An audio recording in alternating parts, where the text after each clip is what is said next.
Bonjour à tous, aujourd'hui un petit tuto sur le RC5, le Rain Control 5, sur les enrouleurs OCMIS. Vous allez voir, c'est facile. On démarre l'ordinateur, on appuie sur le bouton comme indiqué, on arrive sur l'écran de base, donc là la machine n'est pas en eau, donc la pression est à 0 à peu près, on a un moins 0,2 bar. Nous sommes le 12 septembre en l'occurrence, il est bien 10h52. L'enrouleur n'est pas déroulé, on voit que les mètres sont à 0.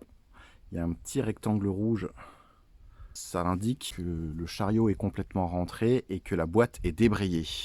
Voilà, et donc ça remet les mètres à 0. Ah oui, d'accord.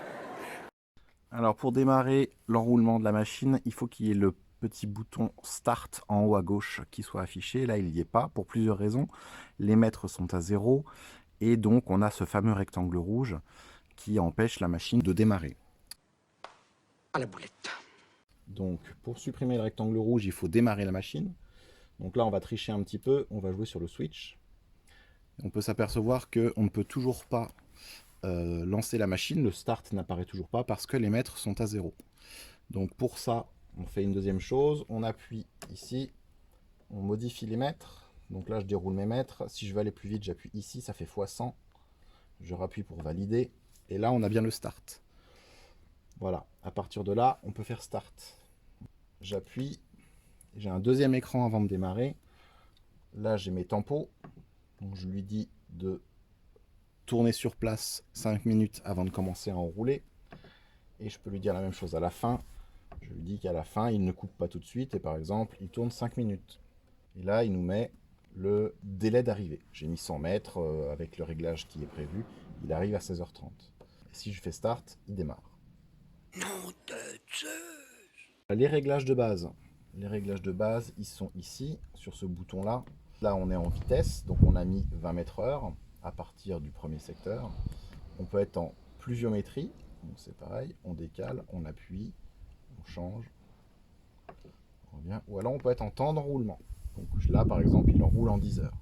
Il est 11h05, il arrive dans 10 heures à 21h05. On va le remettre comme il était. Voilà, je retourne sur le menu de base. Allez, quand je suis ici, je peux paramétrer mon chariot. Donc les butées de mon canon et la buse de mon canon. Donc toujours pareil, je décale une fois, je suis en rouge ici, j'appuie, je change ma buse. Quand c'est bon, je valide et je reviens. Moi je reviens ici. Après on a plusieurs menus, ça c'est le mode manuel. Pour modifier la vitesse à la main. Si on veut modifier les paramètres, on déverrouille le menu. Donc le code c'est ABC 1, 2, 3. Là, la clé molette devient colorée. On appuie dessus. Et on a plusieurs choses. Donc là, on a les paramètres de la machine. Donc cela, on évite d'y toucher. Bah maintenant, elle va marcher beaucoup moins bien, forcément. Sauf si votre concessionnaire vous demande d'aller faire des modifications. Donc ça, c'est les diamètres de la machine. Longueur du tuyau, épaisseur du tuyau, diamètre du tuyau. Celui-là, c'est le capteur de patinage. On ne s'en sert pas sur les petites machines. C'est plutôt sur les machines avec un entraînement à double chaîne. Ça, c'est l'arrêt sur pression. Si je le modifie, je peux passer en arrêt sur pression ou dépression ou arrêt dépression. Voilà. Après, on a aussi la fonction avec un groupe motopompe ou rien du tout. Il faut revenir, ça ne fait pas le tour. Voilà. Je reste comme j'étais.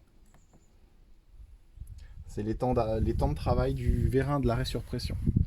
Donc, que je dise pas de bêtises,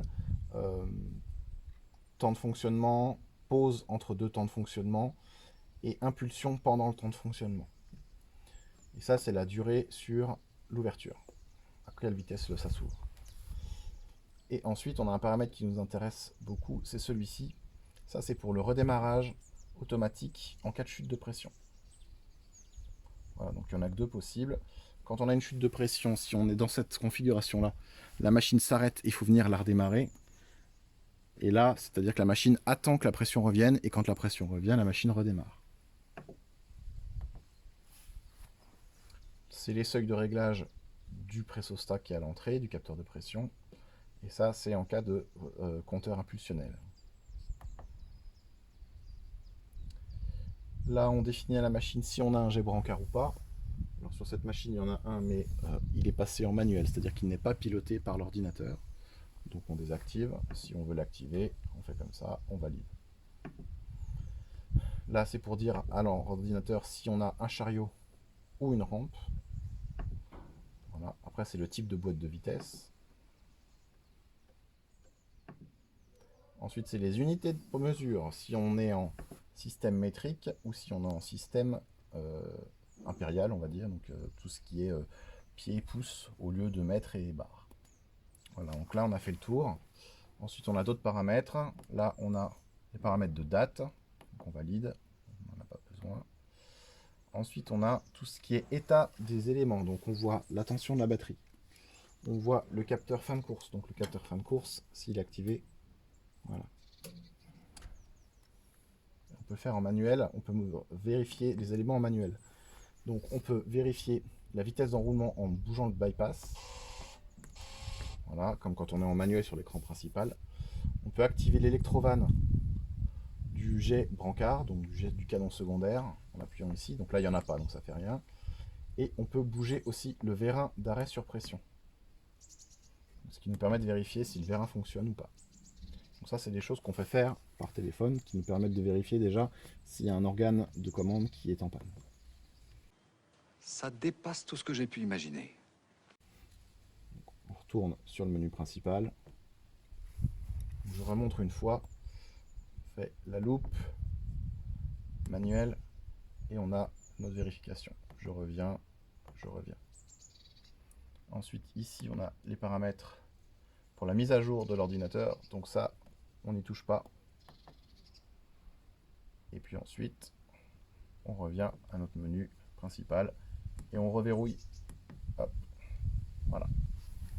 Donc là, on a fait un petit peu le tour de tous les éléments. Je mets en veille. Je sors de veille. Vous allez rester combien de temps à discuter là? Je comprends pas ce que vous faites.